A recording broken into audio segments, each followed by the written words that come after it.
able to cover the needs of students. We've been on hunger strike from Friday, 3 o'clock officially. We had our last meal at 2 o'clock. How long are you guys going to continue this? We will continue until all unregistered students are registered. We are resolute on that. We will not eat. Okay, we've got an upcoming budget speech coming. How would you like the Minister of Finance to address the balance of funding universities and training institutions so that we don't find ourselves in the same situation next year? Look, I think for me, all I can say on that issue is that this is a conversation that has been ongoing since fees must fall, and nothing has changed. All we have seen is that these institutions, they employ strategies such as offices for funding and so on, but nothing has really been done to address the issue of free education. So I don't expect much from the budget speech, because even in the SONA, the president only spoke about funding about 10,000 students in the next financial year. So we don't expect much, but through this hunger strike, we are sending a clear message that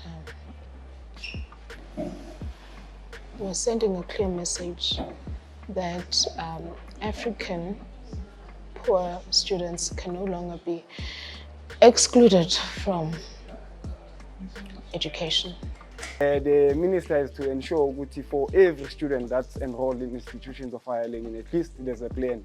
The working class, the poor, and the children of the proletariat must be at the center of that funding, because now one of the pleas from the ground is to say the academic year for health science students begins on the 2nd or the 3rd of January.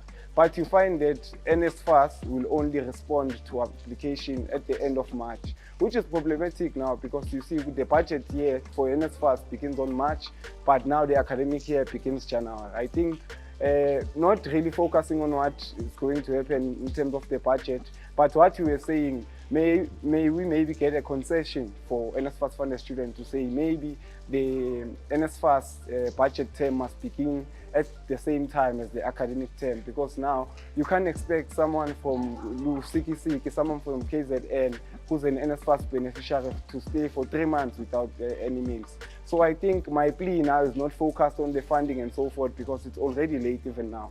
But my plea is that may the budget term of the NSFAS be adjusted to maybe start in January as soon as the academic year commences. Cost funding is a major issue that results in us being here today. But I think it's often a smoke screen of some sort that is being diverted to. The Treasury does give funding to students. It does give funding subsidies to universities. We get donations from other organizations. But what we're expecting from the minister is to allocate funds towards higher education and training, and really sort out the administration crisis within NSFAS. Of course, it's outside of his duties. His duties is to allocate budget where he sees fit, but we're hoping that he's able to cover the needs of students, because you have to understand that there's no economy without the working class. The working class is at the center of this oppression by the institution and all the neoliberals that exist within campuses across the country. So it's a funding crisis that is not only supported by the liberals, but it's also supported, or the lack of support from government rather, is speaking towards the issues that we are facing today. So we're hoping that the increased funding, of course we understand the economic situation of our country. There are certain aspects of the economy that needs intervention, but students, or rather the future working class of the country, needs a big chunk of investment. The Minister of Finance should continue focusing on deploying massive capital to students and NSFAS as well, ensuring that we're able to register every single year.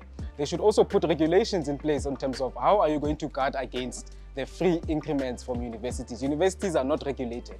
The red tape they place on students, but they themselves don't have red tape to be able to function within the society. They are let loose, they are loose cannons, they are acting impulsively and protecting interests. Some of these interests are not even of South African interest. We know that they have interest in Israel.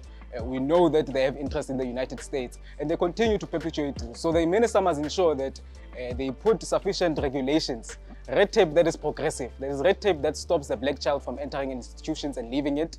That's not the red tape that we want. The red tape that we want is for these vice chancellors to be able to account because they serve the public interests. I think the minister should be concerned that first. It's been 10 years since Christmas for this is its 10th anniversary, and nothing has happened that changed the situation. Students are still excluded financially, and black students are not at fault for their situation of poverty, because we have a history of marginalization and dispossession of black people. We are asking the minister to fund education in this country, and if you do that, you are adding to the growth of the economy, because you will have people who are able to sustain their livelihoods by being educated. One thing I can add is that if the incumbent government is really serious about the future of the youth, is really serious about the future of the working class, is very serious about where the country goes in terms of skills, labor and professions, it will invest heavily towards the funding of education. I think VETS, being a particular case study, is one of the most expensive universities you'll find in Africa, let alone South Africa.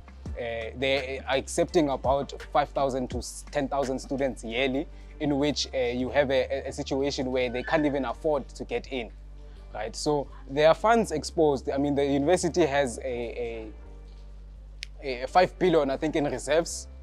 All the universities in South Africa have reserves. So how does a public institution have so much reserve capital in place? What is it waiting for? What is it sitting for? Is it waiting for us to die? Is it waiting for us to walk out of these institutions and not find employment, or even give up the fight to fighting employment or finding a quality education? So we're also saying that the money is there in certain instances. It's just that it's being hidden in banks. It's being used by private interests to invest in white corporations. It's being used to advance capital in the country, capital that is very exclusionary in its nature.